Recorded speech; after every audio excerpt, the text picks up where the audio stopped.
Before we launch into tonight's cosmic journey, if you're captivated by the mysteries of space and the incredible stories hidden at the edge of our solar system, please take a moment to hit that subscribe button and drop a like. Your support helps us bring you more mind-bending explorations like this one. Now let's begin. Tonight, I'm taking you on one of the most extraordinary voyages in human history. A journey that began in 1977 with two spacecraft designed for a simple 5-year mission to study Jupiter and Saturn. What happened next defied every expectation. Nearly 50 years later, these remarkable machines are still transmitting data from billions of miles away, having crossed a boundary that scientists thought they understood, only to discover that everything they believed about the edge of our solar system was wrong. By the end of this story, you'll understand how two spacecraft built with 1970s technology completely rewrote our understanding of where the solar system ends and true interstellar space begins. Picture the year 1977. NASA prepares to launch two identical spacecraft on what everyone assumes will be a straightforward 5-year mission. Voyager 2 lifts off first on August 20th from Cape Canaveral. Voyager 1 follows on September 5th, taking a faster trajectory that will allow it to reach Jupiter and Saturn ahead of its twin. The names reflect their arrival order, not their launch sequence. Each spacecraft weighs 1,820 pounds, stands 12 feet tall, and carries a sophisticated suite of instruments designed to study the two largest planets in our solar system. The mission, called the Grand Tour, takes advantage of a rare planetary alignment that occurs only once every 176 years. A cosmic arrangement that allows the spacecraft to use gravity assists, slingshotting from one giant planet to the next, visiting Jupiter, Saturn, Uranus, and Neptune in a single unprecedented journey. Without this perfect alignment, visiting all 4 outer giants would require separate missions and far more fuel than any rocket could possibly carry. The planets have arranged themselves perfectly, and NASA seizes the opportunity. The original plan seems simple enough. Spend 5 years studying Jupiter and Saturn, then drift quietly into the outer solar system as power fades and instruments gradually go silent. No one expects these spacecraft to last beyond their warranty. No one predicts they will still be operational in 2026, nearly 50 years later. And absolutely no one anticipates that their greatest discoveries will come not from the planets themselves, but from what lies beyond them, from a boundary that scientists thought they understood completely. But here's what scientists in 1977 believed about the edge of the solar system. They knew the sun constantly emits a stream of charged particles called the solar wind. This wind flows outward in all directions at speeds between 250 and 500 miles per second. It's a plasma, a soup of protons and electrons so hot that atoms are ripped apart. The solar wind was discovered in the late 1950s and early 1960s. Eugene Parker, a physicist at the University of Chicago, predicted its existence based on theoretical calculations.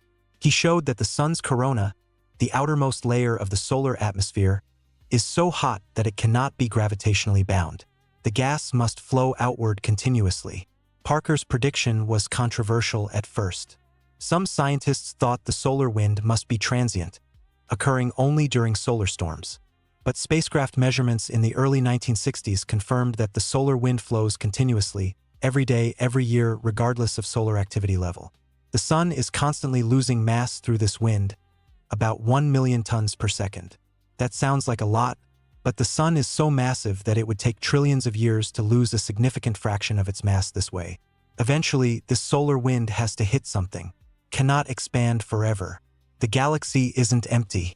Between the stars, there's gas. Extremely thin, but it's there. About 0.1 atoms per cubic centimeter. For comparison, Earth's atmosphere at sea level has about 10 to the 19th atoms per cubic centimeter. So interstellar space is 10 to the 19th times less dense than air.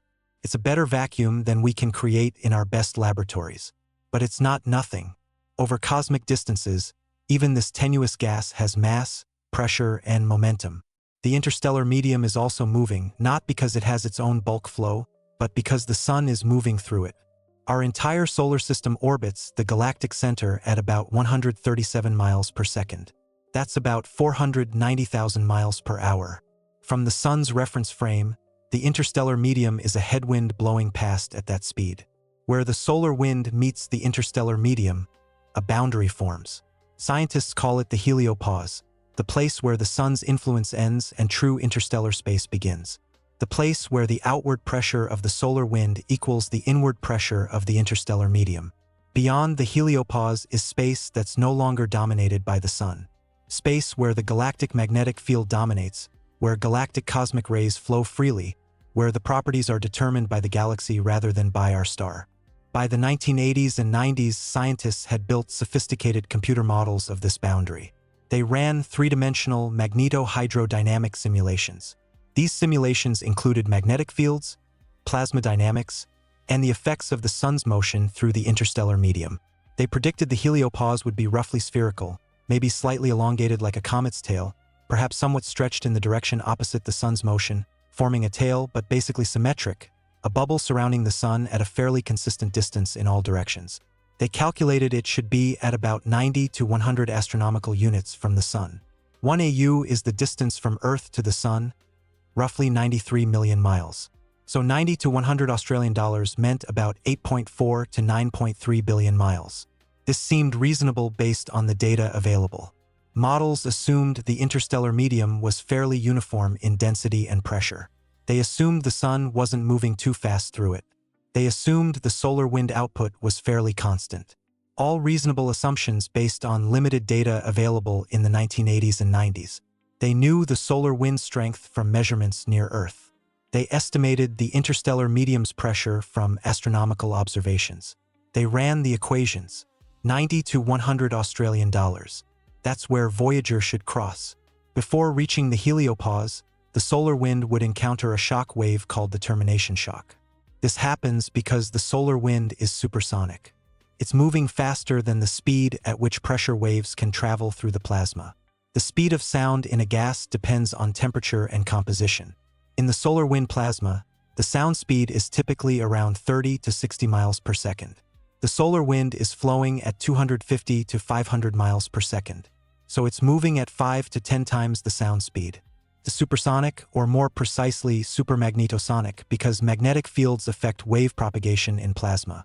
When supersonic flow encounters an obstacle, a shock wave forms ahead of the obstacle. This is true in air, which is why supersonic aircraft create sonic booms. It's also true in plasma. At the termination shock, the solar wind would suddenly slow down from supersonic to subsonic, from about 250 to 500 miles per second down to maybe 50 to 100 miles per second. The plasma would heat up and compress. The density would increase by a factor of 3 or 4. The temperature would jump by an even larger factor. Energetic particles would be accelerated by the shock, boosted to high energies by the electromagnetic fields associated with the shock structure. Models predicted the termination shock would be somewhere around 75 to 90 Australian dollars, somewhat closer than the heliopause itself. The exact distance would depend on solar activity. During solar maximum, when the sun is producing more solar wind, the increased pressure would push the termination shock farther out. During solar minimum, less solar wind and the shock would move inward. Between the termination shock and the heliopause would be a region called the heliosheath. Solar wind plasma that's been slowed and heated, flowing generally outward but also sideways, trying to move around the obstacle of the interstellar medium. The flow in the heliosheath wouldn't be smooth. It would be turbulent, filled with magnetic field irregularities and plasma instabilities. But it would still be dominated by solar material, particles that originated from the sun. The heliosheath was expected to be perhaps 10 to 20 Australian dollars thick, a transition zone between the shocked solar wind and true interstellar space. Beyond the heliopause, galactic cosmic rays would dominate. High-energy particles from supernova explosions and other violent events across the galaxy. These particles are mostly blocked from the inner solar system by the sun's magnetic field and the solar wind. They can penetrate into the heliosphere, but their intensity is reduced. The heliosphere acts as a shield, deflecting or slowing many cosmic rays before they reach the inner planets. But beyond the heliopause, their intensity would increase significantly. Models suggested cosmic ray intensity might double or triple compared to levels at Earth's orbit. The transition across the heliopause should be fairly sharp. Models suggested it might take a few weeks to a few months at most to cross from the heliosheath into interstellar space. The spacecraft should see solar wind plasma disappear suddenly, or at least drop to very low levels. Galactic cosmic rays should suddenly increase. The magnetic field direction should change as the spacecraft encountered the galactic magnetic field instead of the Sun's field. The galactic magnetic field was expected to be oriented differently from the Sun's field. The Sun's field in the heliosphere runs generally radially outward from the Sun, though twisted and tangled by the Sun's rotation. The galactic field should be oriented based on the large-scale structure of the Milky Way. Models suggested it should make a significant angle relative to the radial direction from the Sun. So at the Heliopause crossing, instruments should detect all of these changes. Plasma disappearing, cosmic rays increasing, magnetic field rotating to a new direction, all happening over a period of weeks to months. Scientists were confident in the basic picture. The equations of magnetohydrodynamics were well established. The physics of shocks and plasma dynamics had been studied for decades. The models had been refined and improved over years of work. They might be wrong about the exact distances, but the overall structure should match the models. A termination shock around 75 to 90 Australian dollars. A heliosheath 10 to 20 Australian dollars thick. A heliopause around 90 to 100 Australian dollars. A clear, relatively sharp boundary separating solar and interstellar space. But they were wrong, not slightly wrong, dramatically wrong, and that was just the first surprise. Understanding what makes these discoveries so remarkable requires understanding the technology that made them possible. Because what Voyager accomplished, it accomplished with equipment designed and built in the early 1970s, before personal computers, before the internet, before cell phones. The computers aboard each Voyager are absurdly primitive by modern standards. Each spacecraft has 3 computer systems working together. The computer command system handles instructions from Earth. The flight data system processes science data. The attitude and articulation control system manages orientation and pointing. Together, these 3 systems have about 68 kilobytes of memory. Your smartphone has millions of times more memory than both Voyagers combined. Yet engineers can still upload software patches to these machines. In 2002, NASA uploaded new code to Voyager 1 to work around a failing memory module. In 2013, they switched Voyager 2 to backup thrusters that hadn't been used in 37 years. The thrusters fired perfectly. Imagine debugging software written 50 years ago, running on hardware you can't touch, where every command takes over 22 hours to reach its destination. Power comes from radioisotope thermoelectric generators, RTGs. 3 per spacecraft. They contain plutonium-238, which decays naturally and produces heat. Thermocouples convert that heat into electricity. At launch, each spacecraft generated about 470 watts, but plutonium decays over time. The power output drops steadily, about 4 watts per year. By 2026, Voyager 1 has only about 249 watts remaining. This declining power is the ultimate constraint. Every instrument, every heater, every transmitter draws from this dwindling budget. As power drops, engineers must decide what to shut down. The cameras went dark in 1990. Various instruments have been turned off over the years. By the late 2020s, there won't be enough power to run anything. The spacecraft will fall silent. Communication happens through the Deep Space Network, 3 massive radio antenna complexes in California, Spain, and Australia, spaced around Earth so at least one always has a view of the spacecraft. Each antenna is 230 feet in diameter. The signal from Voyager 1 takes over 22 hours to reach Earth. The signal from Voyager 2 takes about 18 hours. When engineers send a command, they wait those hours for it to arrive, then wait again for confirmation. A simple exchange takes over 44 hours for Voyager 1. The transmitter power from each spacecraft is about 23 watts, less than a typical LED light bulb. By the time that signal reaches Earth across billions of miles, it's incredibly faint, 1 quintillionth of a watt. The faintest signal humans routinely detect and decode. This is the technology that discovered what lies at the edge of the solar system. Computers with less memory than a microwave oven. Transmitters weaker than a refrigerator light bulb. Instruments designed with slide rules. Keep this in mind as we explore what they found, because what comes next shocked every scientist who studied the data. Voyager 1 reaches the termination shock on December 16, 2004. The spacecraft is at 94 Australian dollars from the Sun, 8.7 billion miles. Scientists had predicted the termination shock would be at 75 to 90 Australian dollars. Voyager is already beyond that range. The termination shock is where the solar wind suddenly slows from supersonic to subsonic speed. It's a real physical boundary where the plasma compresses and heats up, and Voyager just found it farther out than expected. But here's where it gets strange. The crossing isn't clean. Voyager detects the shock on August 1, 2002 at 85 Australian dollars. Then the shock moves.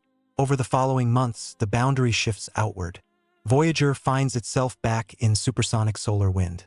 The signatures of the shock disappear. In 2003, Voyager detects it again. The shock washes over the spacecraft as it moves outward, then retreats. Finally, on December 16, 2004, Voyager crosses and stays in the slower, denser plasma beyond. This breathing motion of the boundary is caused by solar activity. When the sun has strong outbursts, the increased solar wind pressure pushes the shock farther out. When activity drops, the shock moves inward. The boundary is dynamic, not static. Voyager 2 crosses the termination shock on August 30, 2007 at 84 Australian dollars. 7.8 billion miles. Wait, Voyager 2 crossed closer to the Sun than Voyager 1 did. About 10 Australian dollars closer. 930 million miles closer. If the boundary is spherical, both spacecraft should cross at roughly the same distance. This is the first solid evidence that the shape is wrong. The heliosphere isn't a simple bubble. It's compressed in some directions, extended in others. Voyager 1 is heading toward the nose, the direction the Sun moves through the galaxy. Voyager 2 is heading more toward the side. The nose is compressed by the Sun's motion like a bow wave in front of a moving boat. The sides and tail are stretched out. The two Voyagers are sampling different parts of a complex asymmetric structure. Scientists had suspected this might be the case. Now they have proof. After crossing the termination shock, both Voyagers enter a region called the heliosheath. This is supposed to be straightforward. Slowed solar wind plasma flowing outward and sideways, turbulent but predictable, a transition zone between the shocked solar wind and interstellar space. Scientists expect Voyager to spend 5 to 10 years crossing this region before reaching the heliopause. The heliosheath should be 10 to 20 Australian dollars thick. Based on Voyager 1's position and speed, crossing should happen around 2015 at about 100 to 110 Australian dollars.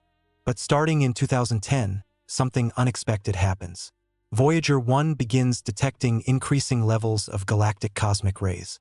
These are high-energy particles from supernova explosions and other violent events across the galaxy. Their intensity should increase sharply at the heliopause, not in the middle of the heliosheath. At the same time, lower-energy particles from the Sun are decreasing. Solar particles should disappear at the heliopause, not gradually fade away beforehand. Voyager is still clearly in the heliosheath. Instruments still detect solar wind plasma. The magnetic field still has characteristics of the Sun's field. So what's happening? In June 2012, Voyager 1 detects something completely new. A region where the magnetic field lines align directly radially, pointing straight outward from the Sun. Not tangled, not twisted, perfectly organized. And particles are flowing along these field lines in both directions. Solar particles flowing outward, galactic cosmic rays flowing inward. The field lines are acting like a highway connecting the heliosheath to interstellar space. Scientists call it the magnetic highway. No model predicted this. No one anticipated a structure like this could exist. The leading theory is that the Sun's magnetic field is connecting to the galactic magnetic field where field lines merge. Particles can flow freely both ways. It's like a bridge between two otherwise separate regions. Voyager 1 spends about 2 months in this magnetic highway. During this time, cosmic ray intensity is higher than anywhere else in the heliosheath. Solar particle intensity is lower. The spacecraft is sampling a region with direct access to interstellar space even though it hasn't crossed the heliopause yet. Then on August 25, 2012, everything changes. Solar wind particles essentially vanish. Cosmic rays jump to a high steady level. The change happens over a few days, but the magnetic field direction doesn't change. It keeps pointing the same way it was pointing throughout the heliosheath. This causes confusion. Some scientists argue Voyager has crossed the heliopause.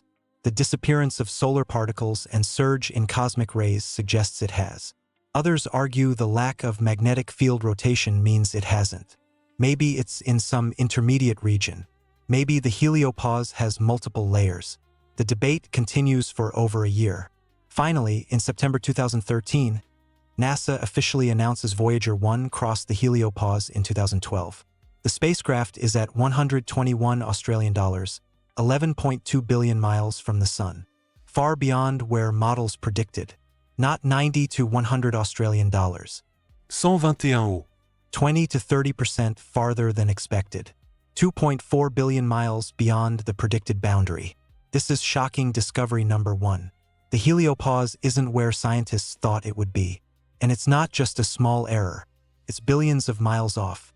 This means either the solar wind is stronger than models assumed, or the interstellar medium is weaker than estimated, or both. Later analysis suggests the local interstellar medium is less dense than scientists thought. Not dramatically less dense, but enough to shift the balance point outward by 20 to 30%. This matters because the heliosphere shields the inner solar system from galactic cosmic rays. A larger heliosphere means better shielding. It affects cosmic ray exposure on Earth over geological timescales, which could influence climate, atmospheric chemistry, even mutation rates. But distance isn't the only surprise. Scientists expected the heliosphere to be roughly spherical, maybe elongated opposite the Sun's motion, forming a tail like a comet but basically symmetric. The reality is very different. The heliosphere is shaped more like a bullet or teardrop. The front, where the Sun moves through the interstellar medium, is compressed into a blunt nose. The sides are flattened. The tail stretches out behind for potentially hundreds of AU. Voyager 1 crossed at 121 Australian dollars, heading roughly toward the nose. Voyager 2 crossed on November 5, 2018 at 119 Australian dollars. Voyager 2 was heading in a different direction, more toward the flank. Both crossed at roughly the same distance from the Sun. This tells us the heliosphere isn't dramatically elongated at the equator. The asymmetry is more subtle. The compression comes from the Sun's motion through the galaxy. The Sun moves at about 137 miles per second relative to the local interstellar medium. That's about 490,000 miles per hour. From the Sun's reference frame, the interstellar medium is a headwind hitting the heliosphere from the front. This compresses the nose. Outside the heliopause, there should be a bow shock in the interstellar medium, similar to a bow wave in front of a boat. Models predict this shock at around 140 to 230 Australian dollars. But given how wrong the models were about the heliopause, the bow shock could be anywhere. The Voyagers haven't reached it yet. The shape matters for cosmic ray access to the inner solar system. If the heliosphere was spherical, cosmic rays would have equal access from all directions. With a bullet shape, they can penetrate more easily from some directions than others. The tail might provide an easier path for cosmic rays to reach us from behind. The shape also affects how the solar system interacts with structures in the interstellar medium. Our Sun is moving through a region called the local interstellar cloud, a slightly denser patch of the interstellar medium a few light-years across. The boundaries of this cloud affect how the heliosphere is compressed. In thousands of years, the Sun will move out of this cloud into a different region. The interstellar pressure will change. The heliosphere will change shape and size. The Voyagers are giving us a snapshot of the boundary as it exists now. Future spacecraft might measure a very different structure. This is shocking discovery number 2. The shape is wrong. Asymmetric, dynamic, influenced by the Sun's motion through the galaxy. Not the simple bubble scientists predicted. Scientists expected crossing from the heliosheath into interstellar space to be relatively clean. A boundary where over a few weeks or months solar plasma disappears, cosmic rays increase, and the magnetic field reorients. Clear transition. Instead, Voyager 1's approach to the heliopause takes over 2 years. Starting in 2010, cosmic rays gradually increase, but the spacecraft is still detecting solar plasma. In 2012, it enters the magnetic highway, an unexpected structure where particles flow along field lines connecting the heliosheath to interstellar space. On August 25, 2012, solar particles vanish. Cosmic rays jump up, but the magnetic field doesn't rotate. This creates months of debate. Finally, scientists realize the galactic magnetic field happens to run roughly parallel to the Sun's field in this region. Pure coincidenze. Crossing the boundary doesn't cause a dramatic field rotation because both sides point the same way. Voyager 2's crossing is different. It happens over about 1 day on November 5, 2018, much faster than Voyager 1. And Voyager 2 detects a clear change in magnetic field direction, about 20 degrees rotation. Not a dramatic flip, but measurable. Why the difference? The two spacecraft crossed in different locations. The boundary structure isn't uniform. At Voyager 1's location near the nose, the heliosphere is compressed. The boundary might be thicker or more structured. The magnetic highway phenomenon might be more common there. At Voyager 2's location toward the side, the boundary is sharper, the transition faster, the magnetic geometry different. Both spacecraft also detect oscillations after crossing. Voyager 1 briefly detects solar particles again in August 2013, nearly a year after crossing. Then they disappear again. The boundary washed over the spacecraft, then receded. These oscillations are caused by solar activity. Strong solar wind bursts travel outward through the heliosphere. When they hit the heliopause, they temporarily push it outward. The boundary expands past a spacecraft, then contracts when the pulse dissipates. Voyager caught the heliopause breathing, expanding and contracting in response to solar storms billions of miles away. The pressure wave from a storm in 2012 might not reach the boundary until 2014 or 2015. This dynamic behavior wasn't predicted. Models treated the heliopause as stable, moving slowly over years in response to the solar cycle, not oscillating rapidly over weeks or months, not moving enough for a stationary spacecraft to cross back and forth without actually moving. The boundary of the solar system isn't fixed. It's not a line you can draw and say, here it ends. The boundary moves, sometimes by several AU over short timescales. If you're at 120 Australian dollars, are you in the solar system or interstellar space? The answer depends on when you ask. Right now, maybe interstellar space. Next month, after a solar pulse arrives, maybe back in the heliosheath. A few months later, interstellar space again. This is shocking discovery number 3. The transition is complex, prolonged, and dynamic. Multiple crossings, the magnetic highway, oscillations. Nothing like the clean boundary scientists predicted. Voyager 1 is the first spacecraft to directly sample the interstellar medium. Before Voyager, all knowledge of interstellar space came from remote observations, spectroscopy of distant stars, radio observations of hydrogen clouds, theoretical models. Voyager measures it directly, sticks instruments into it, and takes readings. The density is about 0.08 particles per cubic centimeter. The best vacuum chambers on Earth achieve densities around 1 million particles per cubic centimeter. Interstellar space is a better vacuum than we can create in our best laboratories, but it's not empty. 0.08 particles per cm-80,000 particles per cubic meter. A cubic meter of air at sea level contains about 10 to the 25th particles. Interstellar space is about 10 trillion times less dense than air. But it's not nothing. The temperature is about 54,000 to 90,000 degrees Fahrenheit. Sounds hot, but temperature measures average kinetic energy of particles, not heat content. With so few particles, even high temperature doesn't mean high heat. An astronaut in interstellar space would freeze, not burn. Not enough particles to transfer heat. The pressure is about 0.00000003 pascals. Earth's atmospheric pressure at sea level is about 101,000 pascals. Interstellar pressure is roughly 1/10 trillionth of Earth's. But this pressure balances the solar wind at the heliopause. Even though it's extraordinarily tenuous, it's enough to stop the sun's outflow. Voyager detects plasma oscillations in the interstellar medium, waves of compression and rarefaction traveling through the plasma. In 2012 and 2013, Voyager 1 detects several bursts of oscillations. The frequency allows scientists to calculate electron density. Different measurements give slightly different values. The density isn't perfectly uniform. It varies by 10 to 20% over distances of a few AU. These variations affect how the heliopause is structured. Denser regions push harder on the heliosphere from that direction. Less dense regions allow it to expand farther. The interstellar medium is also magnetized. It contains a magnetic field part of the galaxy's overall structure. Voyager 2 measures the field strength at about 50 nanotesla. Earth's magnetic field at the surface is about 50,000 nanotesla. The interstellar field is about 1/1,000,000th as strong as Earth's. But over vast distances, even this weak field has significant effects. It shapes plasma flow. It accelerates cosmic rays. It connects star systems across the galaxy into a web of field lines. None of these properties match predictions exactly. Models suggested similar values, but actual measurements consistently differ.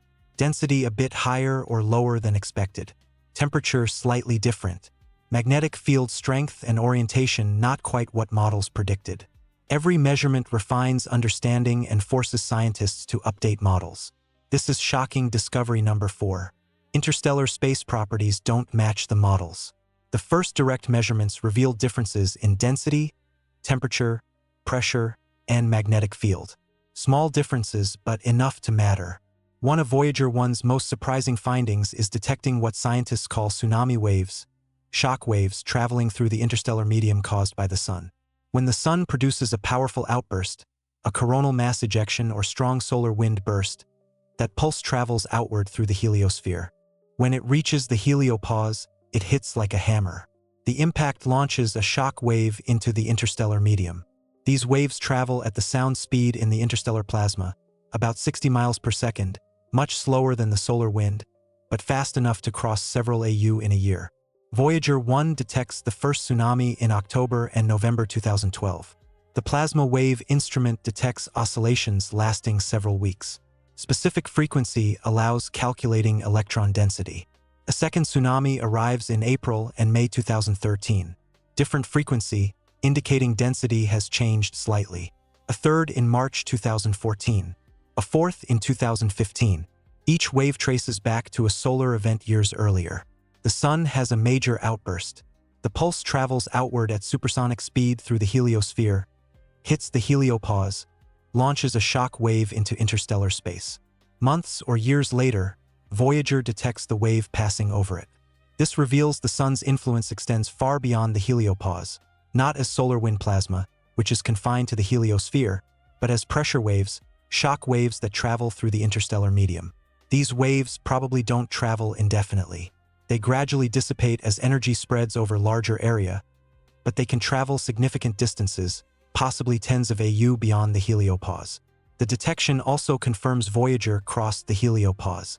The waves come from the Sun's direction. They travel through interstellar plasma. If Voyager was still in the heliosheath, it would detect solar wind pulses directly, not shock waves propagating through the interstellar medium. Tsunami waves were completely unexpected. No model predicted the Sun's outbursts would be detectable by a spacecraft in interstellar space. Scientists knew shock waves existed in the interstellar medium from supernovas. But shock waves from the Sun detectable billions of miles beyond the heliopause? This is shocking discovery number 5. Tsunami waves from solar storms propagate through interstellar space. The Sun's influence reaches farther than anyone imagined. This is perhaps the most puzzling discovery. Magnetic field orientation in interstellar space was not what scientists expected. Before Voyager 1 crossed, models predicted the galactic field would be oriented differently from the Sun's field. The Sun's field runs generally radially outward, though twisted and tangled by rotation and turbulence. The galactic field should be oriented based on the large-scale structure of the Milky Way. Our region is in the Orion arm, a minor spiral arm. The galactic field should run generally parallel to spiral arms. So crossing the heliopause should show a rotation of the magnetic field. Not necessarily a dramatic flip, but some significant change marking the transition from Sun-dominated to galaxy-dominated field. Voyager 1 detects no such change. The field direction after crossing is essentially the same as before. This causes months of confusion and debate. Eventually, scientists conclude the local galactic field happens to run roughly parallel to the Sun's field in this region. Pure coincidenze. The field lines in interstellar space just happen to point roughly the same way as the heliosphere's field at Voyager 1's crossing location. Voyager 2's crossing shows a small field rotation about 20 degrees. Not dramatic, but measurable. This reveals the field direction in nearby interstellar space isn't uniform. It varies. At Voyager 1's location, it points one way. At Voyager 2's location, 121 Australian dollars away in a different direction, it points slightly differently. This makes sense. The interstellar field isn't uniform like a bar magnet. It's structured, twisted, tangled by plasma currents and stellar influences. But it means we can't easily extrapolate from two data points. We have measurements at two locations separated by over 100 Australian dollars. They're slightly different. How does the field vary between those points? How does it vary in other directions? We don't know. The magnetic field matters because it affects cosmic rays. Charged particles spiral along field lines as they travel. Field lines act like channels guiding particles. If galactic field lines are oriented favorably, they guide cosmic rays into the heliosphere. If they point wrong, cosmic rays are deflected away. Understanding the local galactic field structure is crucial for understanding cosmic ray exposure on Earth. Cosmic rays affect atmospheric chemistry. They produce isotopes like carbon-14 used for dating. They might influence cloud formation. They contribute to radiation dose for astronauts. Over geological timescales, cosmic ray flux has varied. We see this in isotope records in ice cores and sediments. Some variation comes from Earth's magnetic field changes. Some from nearby supernova explosions. Some might come from heliosphere shielding changes as the Sun moves through regions of different interstellar pressure. The Voyagers give us a snapshot of current configuration, but that configuration isn't static. It changes as the Sun moves through the galaxy. This is shocking discovery number 6.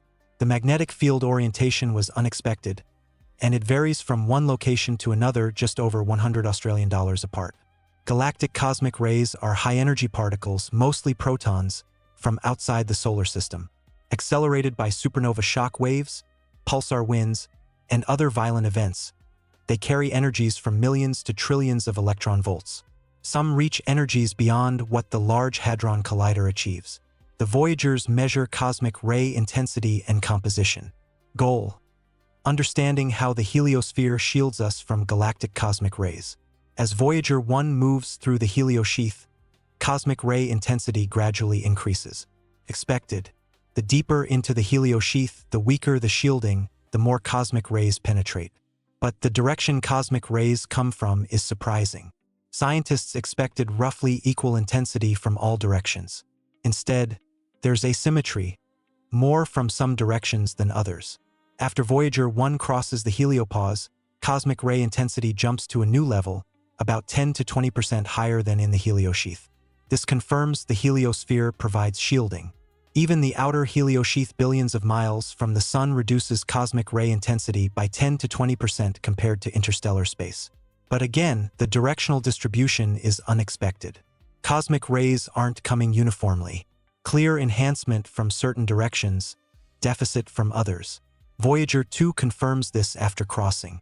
Higher cosmic ray intensity in interstellar space than heliosheath. Directional anisotropy. The anisotropy suggests the local interstellar medium has structure. Perhaps nearby sources like old supernova remnants, or the galactic magnetic field guides cosmic rays preferentially from certain directions. Interestingly, both Voyagers detect lower cosmic ray intensity from the galactic center direction. Counterintuitive. The galactic center has the highest star density and most supernova explosions. You'd expect more cosmic rays from that direction. The explanation might be that the galactic field is stronger toward the center. Cosmic rays trying to propagate outward from the inner galaxy get trapped and scattered by the field. Fewer reach our local region from that direction. This is still active research. The Voyagers provided first direct measurements of cosmic ray intensity and directionality in interstellar space. But two measurements from two locations don't fully map three-dimensional structure. Future missions will need to explore other directions. This is shocking discovery number 7. Cosmic rays come preferentially from unexpected directions. The source distribution doesn't match simple models. So, how did we get here? How did two spacecraft designed for a 5-year mission end up making these discoveries 11 billion miles from home? The journey begins with Jupiter. Voyager 1 reaches Jupiter in March 1979. Voyager 2 arrives in July 1979. The encounters revolutionize understanding of the solar system's largest planet. Jupiter's atmosphere shows far more complexity than expected. The Great Red Spot reveals intricate structure. Before Voyager, astronomers knew the Great Red Spot existed, but they didn't know what caused it or how deep it went. Voyager images show it's a high-pressure system, an anticyclone rotating counterclockwise. The storm rises about 5 miles above surrounding clouds. The color comes from complex organic molecules produced when sunlight breaks down simpler compounds in the atmosphere. The atmosphere has dozens of smaller storms, white ovals and brown barges, each larger than most hurricanes on Earth. These storms interact with each other, sometimes merging, sometimes passing by in complex dances governed by Jupiter's powerful winds and rotation. Lightning flashes in the atmosphere. The lightning is similar to Earth's lightning electrical discharge between clouds or between clouds and deeper atmospheric layers. But Jupiter's lightning bolts are enormous, some releasing 1,000 times more energy than typical lightning on Earth. Auroras blaze at both poles, similar to Earth's northern and southern lights, but vastly more powerful. Earth's auroras are caused by charged particles from the solar wind colliding with atmospheric molecules. Jupiter's auroras are powered by its rotation and magnetic field. As Jupiter's magnetic field sweeps through space, it picks up charged particles from Io's volcanism. These particles spiral along field lines toward the poles, slamming into Jupiter's upper atmosphere at tremendous speeds. The result is auroras 1,000 times brighter than Earth's, stretched for thousands of miles across polar regions. Cloud bands show winds exceeding 400 miles per hour. Earth's jet streams reach maybe 200 miles per hour at most. Jupiter's winds are driven by the planet's rapid rotation. Jupiter completes one rotation in just under 10 hours. Despite being 11 times wider than Earth, it spins in less than half the time. This creates powerful Coriolis forces that organize the atmosphere into alternating bands of east-flowing and west-flowing winds. But the biggest surprises come from Jupiter's moons. Astronomers had known about Jupiter's 4 large moons since Galileo discovered them in 1610. Io, Europa, Ganymede, and Callisto, collectively called the Galilean moons. From Earth, they appeared as tiny points of light. No telescope could resolve surface features. Astronomers could measure their sizes, orbits, and brightnesses, but little else. Voyager would change that. Io, the innermost large moon, was expected to be cold and dead like Earth's moon. Linda Morabito, a navigation engineer, was examining images to determine Voyager 1's precise position. She noticed a strange umbrella-shaped plume extending from Io's limb, a volcanic eruption, the first active volcano ever discovered beyond Earth. Io turns out to be the most volcanically active body in the entire solar system. Voyager discovers 9 active volcanoes during the flybys. Later observations catalog over 400 volcanic centers. The surface is constantly resurfaced by sulfur and silicate lava, giving Io its distinctive yellow, orange, and red colors. Some volcanic plumes reach heights of nearly 200 miles above the surface. Material ejected at speeds exceeding 1,000 miles per hour. The volcanic activity comes from tidal heating. Jupiter's enormous gravity combined with tugs from Europa and Ganymede constantly flexes Io's interior. This flexing generates friction, generates heat, melts rock, erupts as volcanoes. A process theorized but never confirmed until Voyager. The discovery changed how scientists think about energy sources for geology. Not just radioactive decay in planetary interiors. Tidal heating from gravitational interactions can power volcanism and tectonics. This applies to Io, Europa, Enceladus, and potentially exomoons orbiting giant exoplanets. Europa presents a different mystery. Its surface is smooth ice crisscrossed with cracks and ridges. Very few craters, suggesting a young surface constantly renewed. The ice appears to be fractured and refrozen in complex patterns. Long linear cracks called lineae stretch for hundreds of miles.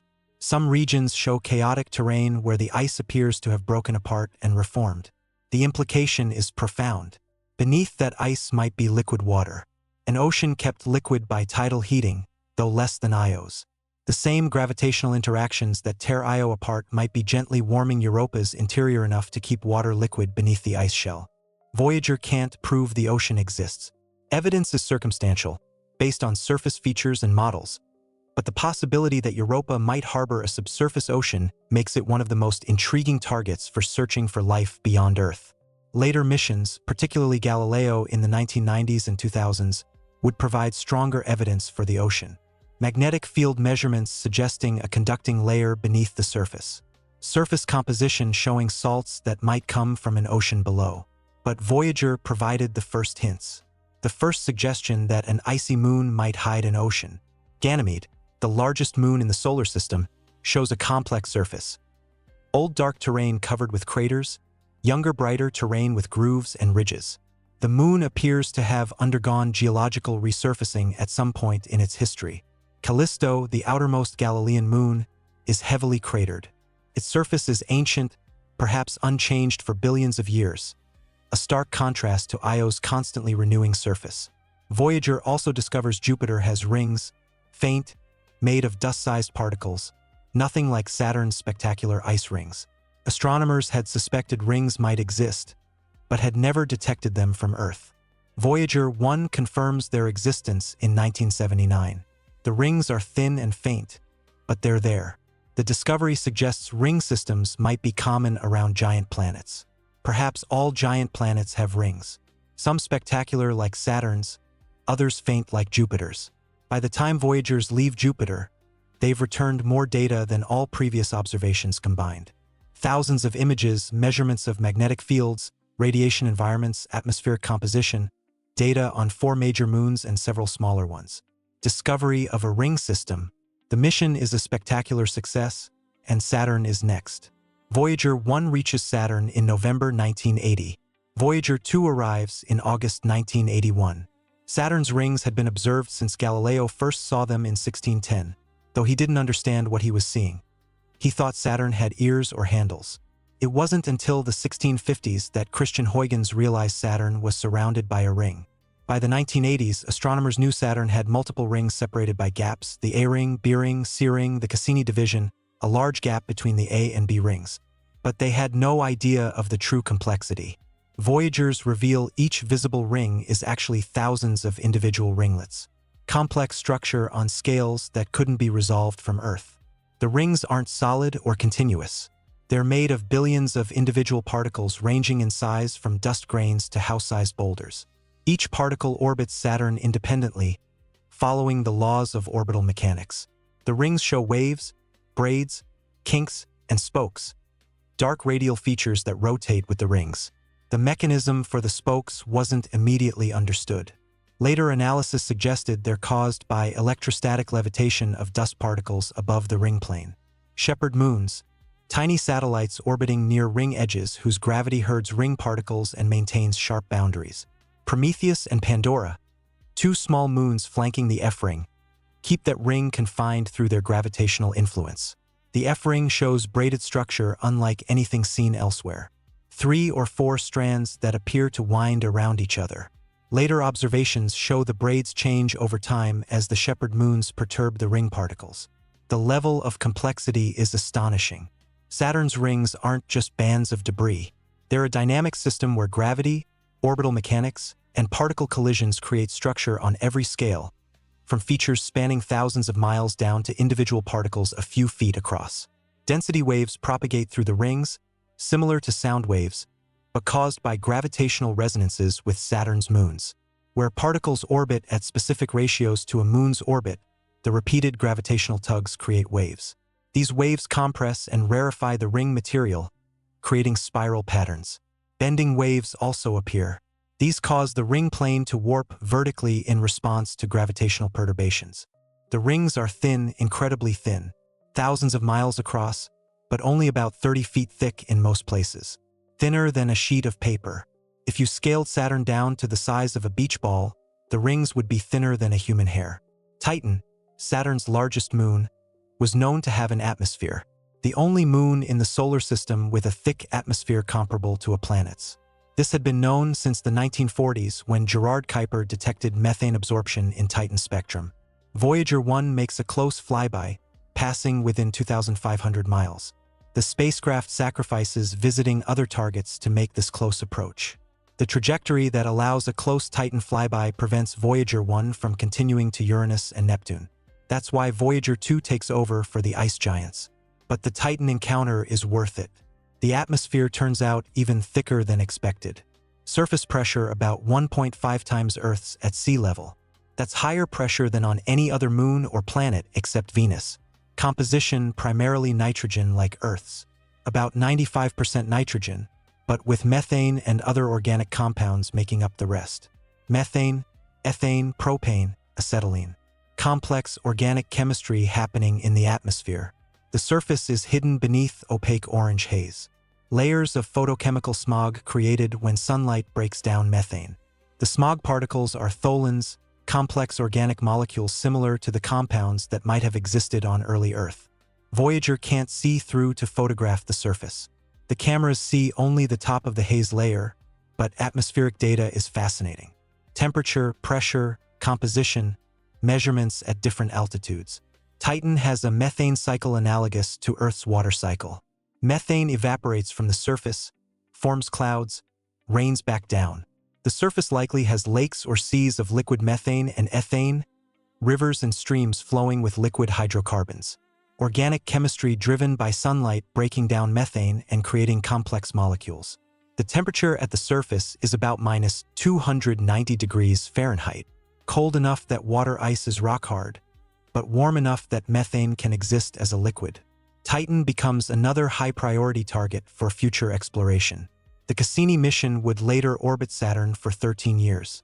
The Huygens probe would land on Titan in 2005, returning the first images from the surface, revealing a world with methane lakes, river channels, and dunes made of organic sand. But that was decades in the future. For now, Voyager has revealed Titan is a world of extraordinary complexity. A moon with weather, seasons, and a surface shaped by erosion and deposition. The only place besides Earth where liquids flow on the surface, though on Titan, those liquids are methane and ethane, not water. After Saturn, the two Voyagers diverge. Voyager 1 is sent on a trajectory above the solar system plane, heading into interstellar space as quickly as possible. It will visit no more planets. Voyager 2 continues to Uranus and Neptune. The only spacecraft to visit these distant ice giants, remains so to this day. Uranus in January 1986. Uranus is odd. Axis tilted 98 degrees relative to its orbital plane. It essentially rolls along its orbit like a barrel rather than spinning like a top. This means poles alternately point toward and away from the Sun during its 84-year orbit. Each pole experiences 42 years of continuous daylight followed by 42 years of darkness. Voyager 2 reveals Uranus's atmosphere as surprisingly bland. Few visible cloud features. Pale blue color from methane-absorbing red light. Winds reaching 560 miles per hour. 10 previously unknown moons. 2 new rings adding to 9 already known. But the most interesting discoveries come from Miranda. Miranda shows bizarre geology. Regions of ancient heavily cratered terrain right next to regions of grooved terrain with parallel ridges and valleys. Enormous cliffs including Verona rupees, estimated at 6 miles high, over 3 times the height of Valles Marineris walls on Mars. The surface looks shattered and reassembled. One theory suggests Miranda was broken apart by massive impact then reassembled from fragments. Different terrain types jumbled together. Another theory invokes tidal heating, though Miranda's current orbit doesn't provide enough stress. Perhaps its orbit was different in the past. The cause remains uncertain, but Miranda definitely experienced something unusual. Neptune in August 1989, the farthest planet from the Sun, nearly 3 billion miles from Earth. Voyager 2's flyby is the culmination of the Grand Tour. 12 years after launch, the spacecraft has successfully visited all 4 outer giants. Neptune was expected to be similar to Uranus, another bland ice giant with little weather. Instead, Neptune shows the most dynamic atmosphere of any planet visited. The Great Dark Spot, an Earth-sized storm similar to Jupiter's Great Red Spot. The Scooter, a bright cloud circling the planet every 16 hours. Winds exceeding 1,300 miles per hour, the fastest winds measured on any planet in the solar system. Neptune's largest moon, Triton, provides another shock. Triton orbits Neptune in the wrong direction. Retrograde orbit, opposite to Neptune's rotation. Extremely unusual for a large moon. Implication is that Triton wasn't formed alongside Neptune. It was captured, probably from the Kuiper Belt. Triton shows active geology. Nitrogen ice geysers erupting from the surface. Geysers on a world where surface temperature is minus 391 degrees Fahrenheit. One of the coldest surfaces measured in the solar system, yet geologically active. The mechanism is thought to be seasonal heating. Even at Triton's distance, Sunlight can warm dark regions beneath translucent nitrogen ice. Nitrogen sublimes, turning directly from solid to gas, building pressure. Eventually, pressure ruptures the surface. Nitrogen gas vents into space, carrying dark particles that fall back as dark streaks. With Neptune, Voyager 2's planetary mission ends. Both spacecraft far exceeded original parameters. They discovered active volcanism on Io, hints of subsurface oceans on Europa, Jupiter's rings, thousands of ringlets in Saturn's rings, Titan's thick atmosphere, Miranda's bizarre geology, Neptune's dynamic atmosphere and fastest winds, Triton's geysers, tens of thousands of images and measurements that transformed understanding of the outer solar system. And they were still functional, still transmitting data, still capable of science. So NASA made a decision. The Voyager interstellar mission would begin. The spacecraft would continue outward, seeking the boundary where the sun's influence ends. No spacecraft had ever gone that far. Scientists had models and predictions. All would turn out to be wrong. These planetary successes made scientists confident about their predictions for the edge. The models had worked for the planets. Surely they'd work for the Heliopause. But the edge of the solar system isn't like a planet. It's a dynamic boundary between two plasmas. And it turned out to be far stranger than anyone imagined. The Voyager discoveries have profound implications for any future attempt at interstellar travel. They've given us first direct measurements of the environment any interstellar spacecraft would traverse. And the reality is sobering. Voyager 1 has been traveling for nearly 50 years. It's covered about 159 Australian dollars, 14.8 billion miles. Sounds impressive until you realize how far it is to even the nearest star. Proxima Centauri, the closest star to our Sun, is 4.24 light-years away, about 268,000 Australian dollars, about 25 trillion miles. At Voyager speed, it would take about 73,000 years to reach Proxima Centauri. 73,000 years, longer than all of recorded human history, longer than humans have practiced agriculture, longer than the time since the last ice age ended. And Voyager isn't even heading toward Proxima Centauri. It's headed in a completely different direction. The star Voyager 1 will pass closest to is Gliese 445 in about 40,000 years. But closest approach means 1.6 light-years, 9.4 trillion miles. Voyager won't enter that star's system. It will drift past in the vast emptiness between stars. Voyager 2 will pass within 1.7 light-years of Ross 248 in about 40,000 years. Again, not close enough to matter. These timescales reveal the fundamental challenge. Distances are so vast that even traveling at tens of thousands of miles per hour is hopelessly slow. To make interstellar travel feasible, you need dramatically higher velocities. At least a few percent of light speed, maybe 10% for reasonable travel times to nearby stars. 10% of light speed is about 67 million miles per hour, about 1,700 times faster than Voyager. At that speed, Proxima Centauri would be about 42 years away. Still a lifetime, but within span of a human career. You could send a spacecraft and possibly still be alive when data starts coming back. But reaching 10% of light speed requires enormous energy. And Voyager discoveries reveal additional challenges. The interstellar medium, though extremely tenuous, isn't empty. About 0.08 atoms per cubic centimeter, mostly hydrogen and helium. At Voyager's speed, this doesn't matter. The spacecraft occasionally hits a hydrogen atom. Impact has negligible effect. But at 10% of light speed, every collision becomes significant. Kinetic energy of impact is proportional to velocity squared. A 10% of light speed collision has about 28 million times more energy than a Voyager speed collision. A hydrogen atom hitting a spacecraft at 10% of light speed delivers about 6 electron volts of energy. Doesn't sound like much, but there are a lot of atoms. A spacecraft with 1 square meter cross-section traveling at 10% of light speed would hit about 10 to the 14th hydrogen atoms per second. 100 trillion atoms per second.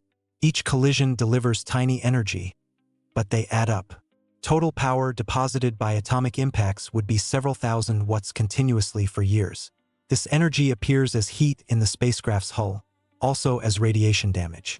Each high-speed impact can knock atoms out of hull material, creating defects.